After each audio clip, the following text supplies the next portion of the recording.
పులివెందుల ఉప ఎన్నికకు సంబంధించి మాత్రమే ఇప్పుడు 2 గ్రామాల్లో రీపోల్ నిర్వహిస్తున్నారు. ఈరోజు సాయంత్రం 5 గంటలకల్లా ఈ రీపోలింగ్ ప్రక్రియ కూడా ముగుస్తుంది. రేపు ఇదే సమయానికి దాదాపుగా ఫలితాలు ఒక అంచనా రావచ్చు. ఒక సెగ్మెంట్ ఆఫ్ ఫలితాలను కూడా మనం ఇప్పటికే చూడొచ్చు కూడా రేపు. సో మరి రేపు ఏం జరుగుతుందో చూడాల్సిన అవసరం అయితే ఉంది. చాలా ఉత్కంఠ రేపుతోంది.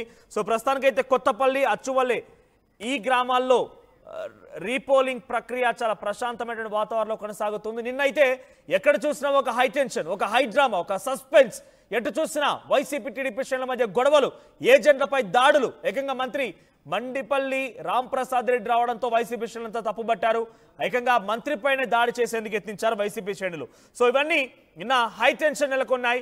ఏకంగా కొన్ని గ్రామాలు ఇక మేము ఓటు వేయం, మేము ఇంట్లోనే కూర్చుని పోతాం, ఏంటి గొడవలు ఏంటి, ఈ యొక్క దారుణాలు ఏంటి, పోలీసులు మా గ్రామాలపైకి వచ్చి మాపై దాడి చేయడాలు ఏంటి అంటూ కూడా ఆగ్రహంతో రగిలిపోయారు. ఇంకో చోట చొక్కాలు చించేసుకున్నారు, తలలు పగలగొట్టేసుకున్నారు, ఒకరిపై ఒకరు పిడిగుద్దులతో రెచ్చిపోయారు. గల్లా పట్టుకొని నువ్వెంత అంటే నువ్వెంత అనుకున్నారు. ఆడవాళ్ళు కూడా ఏమాత్రం తగ్గలేదు. ఇదేనా ప్రజాస్వామ్యం? ఏంటి దాడులు? వారిద్దరి మధ్య దాడులు జరిగి పార్టీల మధ్య ఆ దాడుల్ని పబ్లిక్ పైన రుద్రం ఏంటి అనే రకంగా కొంత మహిళలు కూడా ఆగ్రహం వెలగక్కారు. సో ప్రస్తుతానికి ఈ రోజు మాత్రం కొత్తపల్లి, అచ్చువల్లి ఈ గ్రామాల్లో రీపోలింగ్ ప్రక్రియ అయితే చాలా వేగవంతంగా, చాలా ప్రశాంతతమైనటువంటి వాతావరణం కొనసాగుతోంది. అయితే లైవ్లో మా ప్రతినిధి హుసేన్ సిద్ధంగా ఉన్నారు. హుసేన్, సో అక్కడ ప్రస్తుతం పరిస్థితి ఏంటి? పులివెందుల జెడ్పీటీసీ ఉప ఎన్నిక నేపథ్యంలో 2 గ్రామాల్లో రీపోలింగ్ కొనసాగుతోంది. అక్కడ ఏ విధంగా రీపోలింగ్ నడుస్తోంది? సో నిన్నటి మాదిరిగా ఈ రోజు కూడా అటువంటి గొడవలు ఏమైనా ఉన్నాయా? హైటెన్షన్ నెలకొంటుందా, లేదా ప్రశాంత వాతావరణంలోనే పోలింగ్ ప్రక్రియ కొనసాగుతుందా? అప్డేట్స్ ఏంటి? రైట్ హుసేన్, సో మీరున్న చోట ఎటువంటి ప్రక్రియ కొనసాగుతోంది? ఈ 2 గ్రామాల్లో ఎటువంటి పోలింగ్ నిర్వహిస్తున్నారు? నిన్నటి మాదిరిగానే హైటెన్షన్ ఉందా ఏమైనా? మనోజ్, పులివెందుల రీపోలింగ్ నేపథ్యంలో ఈ కొత్తపల్లె అదేవిధంగా ప్రక్రియ కొనసాగుతోంది. ఈ 2 గ్రామాల్లో ఎటువంటి పోలింగ్ నిర్వహిస్తున్నారు? నిన్నటి మాదిరిగానే హైటెన్షన్ ఉందా ఏమైనా? మనోజ్, పులివెందుల రీపోలింగ్ నేపథ్యంలో ఈ కొత్తపల్లె అదేవిధంగా అచ్చపల్లి ప్రధానంగా 3వ పోలింగ్ సెంటర్, 14వ పోలింగ్ సెంటర్లో రీపోలింగ్ ప్రక్రియ ప్రశాంతంగా కొనసాగుతుంది. అయితే గంటన్నర ఆలస్యంగా రీపోలింగ్ స్టార్ట్ అయినటువంటి ప్రక్రియ కొనసాగుతుంది. ఎందుకంటే నిన్న అనుకోకుండా రాత్రికే రీపోలింగ్ ప్రకటించారు ఎన్నికల కమిషన్. ఆ నేపథ్యంలోనే ఈ కొత్తపల్లెలోనూ అదేవిధంగా అచ్చవెల్లిలోనూ రీపోలింగ్ ప్రక్రియ ఆలస్యంగా స్టార్ట్ అయింది. అచ్చవెల్లిలో 10 గంటలకు ప్రారంభమైంది.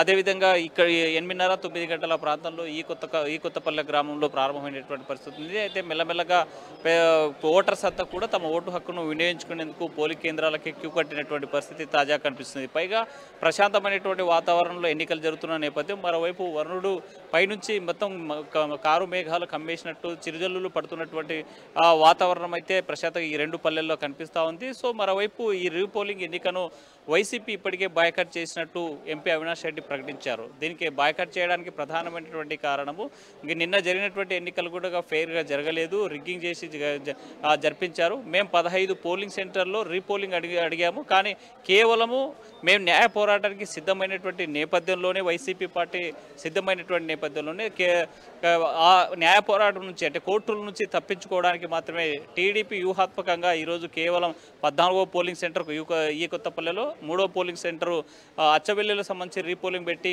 దీన్ని అనిపించాలని చూస్తూ ఉన్నారు. అయితే దీన్ని పూర్తి స్థాయిలో మేము వ్యతిరేకిస్తున్నామని చెప్పి వైసీపీ పార్టీ ఇప్పటికే ప్రకటించినటువంటి పరిస్థితి. అయితే దీంట్లో కౌంటర్గా తాజాగా ఇప్పుడే మంత్రి సబితాతో పాటు మాజీ మంత్రి ఆదినారాయణ కూడా మాట్లాడడం జరిగింది. వాళ్ళు ఒకటే చెప్తున్నారు, మొదటి నుంచి కూడా ప్రజాస్వామ్యబద్ధంగా కూటమి ప్రభుత్వం ఎన్నికలు నిర్వహించేందుకు ఫ్రీ ఎలక్షన్ నడుపుతున్నాము. అయితే వైసీపీ పార్టీ అలాంటి ఎప్పుడు కూడా అంటే గత 30 సంవత్సరాల నుంచి పులివెందులో అలాంటి వాతావరణం కొనసాగలేదు.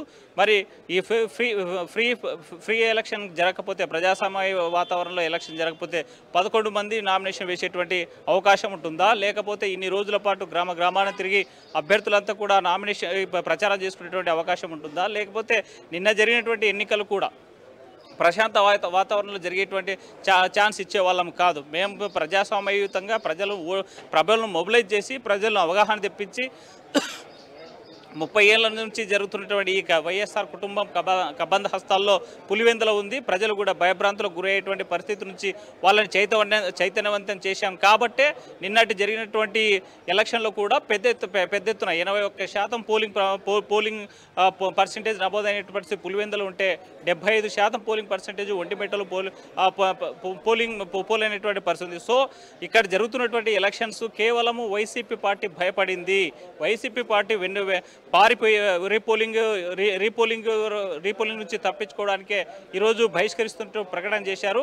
మీరు ఎన్నికలు ఇప్పటిదాకా జరిపినటువంటి ఎలక్షన్స్ కానీ ఇన్నేళ్ల నుంచి జరుగుతున్నటువంటి అరాచకాలకు అక్రమాలకు ప్రజలు చెక్కు పెట్టారు కాబట్టి ఈరోజు కేవలం దీని నుంచి ఓటమి భయం నుంచి బయటపడడానికి కూటమి ప్రభుత్వం మీద నిందలు వేయడానికి మాత్రమే రీపోలింగ్ నుంచి తప్పించుకున్నట్టు ప్రకటించారని టీడీపీ నాయకులు చెబుతున్నటువంటి పరిస్థితి మనోజ్. రైట్ హుసేన్, అంటే ప్రస్తుతానికి వైసీపీ ఎందుకు కంప్లీట్గా బాయ్కాట్ చేయాల్సి వస్తుంది? అంటే ఓటమి అంచుల్లో ఉన్నామిక ఓడిపోవడం గ్యారంటీ అనే రకంగా బయటికి వైదొలుగుతోంది, ఈ రకంగా డ్రామాలు ఆడుతుంది అనేది టీడీపీ వర్షన్గా ఉంది. సో అక్కడ నిజంగా పబ్లిక్ కూడా అదే భావిస్తున్నారా? వైసీపీ పని అయిపోయినట్టనే ఇక పులివెందులలో ఒక రాజకీయ చరిత్ర సృష్టించిందా టీడీపీ? మనోజ్, వైసీపీ పార్టీ ఎన్నికల నుంచి రీపోలింగ్ నుంచి తప్పించుకోవడానికి ఒకటే కారణం చెప్తుంది. నిన్న జరిగినటువంటి ఎలక్షన్ ఎక్కడ కూడా ప్రశాంతమైనటువంటి వాతావరణం జరగలేదు. వైసీపీకి సంబంధించినటువంటి ఏజెంట్లను కనీసం పోలింగ్ స్టేషన్లో కూర్చోబెట్టలేదు. ఎలక్షన్కి వచ్చేటువంటి ఓటర్లంతా కూడా ప్రజాస్వామ్యబద్ధంగా వాళ్ళంతా వచ్చిన వాళ్ళు కాదు. ఇతర ప్రాంతాల నుంచి వందల సంఖ్యలో ఒక్కొక్క పోలింగ్ సెంటర్ దగ్గర చేర్చారు. వీరంతా కూడా రిగ్గింగ్ చేశారు. 15 పోలింగ్ సెంటర్స్లో అంటే పులివెందుల జెడ్పీటీసీ ఉప ఎన్నిక జరిగేటువంటి 15 పోలింగ్ సెంటర్స్లో రీపోలింగ్కి మేము అడిగాము. ఇక్కడ ప్రజాస్వామ్యం దెబ్బతినింది, ప్రజాస్వామ్యం కూనేయింది, క్షుద్ర రాజకీయానికి తెరలేపింది కూటమి పార్టీ అని చెప్పి నిన్నటి రోజున జగన్మోహన్ రెడ్డి కూడా మాట్లాడినటువంటి పరిస్థితి, ట్వీట్ చేసినటువంటి పరిస్థితి ఉంది. సో ఇక్కడ ప్రజాస్వామ్యం లేదు, ప్రజాస్వామ్యబద్ధంగా జరగలేదు, క్షుద్ర రాజకీయానికి తెరదీశారు కాబట్టే రీపోలింగ్ మళ్ళీ జరపాలి, మేము దానికోసమే కోర్టుకు వెళ్తాం, న్యాయ వ్యవస్థను ఆశ్రయిస్తామని వైసీపీ ప్రకటించింది. ఆ నేపథ్యంలోనే టీడీపీ కూడా వ్యూహాత్మకంగా కేవలం దీని నుంచి బయటపడేందుకు 2 సెంటర్స్ అంటే ఈ కొత్తపల్లె అచ్చవెల్లికి సంబంధించినటువంటి ఈ పోలింగ్ కేంద్రాల్లో రీపోలింగ్ పెట్టి న్యాయ పోరాటం చేస్తున్నటువంటి వైసీపీ పార్టీకి చెక్కు పెట్టేలాగా కేవలం దీని నుంచి న్యాయస్థానం నుంచి తప్పించుకునేలాగా ఇలా వ్యూహంగా చేస్తుందే తప్ప ఫ్రీ ఎలక్షన్ కాదు అని వైసీపీ పార్టీ ఇప్పటికే ప్రకటించినటువంటి పరిస్థితి. అందులో భాగంగానే ఓటర్లు ఈ రీపోలింగ్ని కూడా బహిష్కరించినటువంటి పరిస్థితి అయితే తాజాగా కనిపిస్తుంది Manoj. Right, thank you Hussain. So మొత్తం మీద పులివెందుల జెడ్పీటీసీ ఉప ఎన్నికలకు సంబంధించిన నేపథ్యంలో అచ్చవెల్లి అండ్ కొత్తపల్లి గ్రామాలకు సంబంధించి రీపోలింగ్ కొనసాగుతోంది. దీంట్లో వైసీపీ కంప్లీట్గా 15 ప్రాంతాల్లో కూడా మళ్ళీ రీపోల్ నిర్వహిస్తేనే కంప్లీట్ పులివెందుల జెడ్పీటీసీ ఉప ఎన్నికను మొత్తాన్ని కూడా మళ్ళీ 0 నుంచి కండక్ట్ చేసి తప్ప మేము పోలింగ్లో పాల్గొనమని చెప్పి ప్రస్తుతానికి బహిష్కరించారు. పోలింగ్లో వైసీపీ శ్రేణులు పాల్గొనడం లేదు. వైసీపీ తరఫున అక్కడ ఓట్లు కూడా దాదాపుగా పడకుండా ఉండిపోతున్నాయండి. ఎందుకంటే వైసీపీ శ్రేణులే బహిష్కరించారంటే ఇక ఓట్లు పడతాయి వాళ్ళకి. కంప్లీట్గా వారంతా కూడా ఒక డ్రామాలు ఆడుతున్నారు అనే రకంగా వాళ్ళు మాట్లాడుతున్నారు అని చెప్పి టీడీపీ మాట్లాడుతోంది. రాజకీయంగా వాళ్ళు ఓడిపోయారు కాబట్టే ఈ రకమైనటువంటి ఒక సిచ్యువేషన్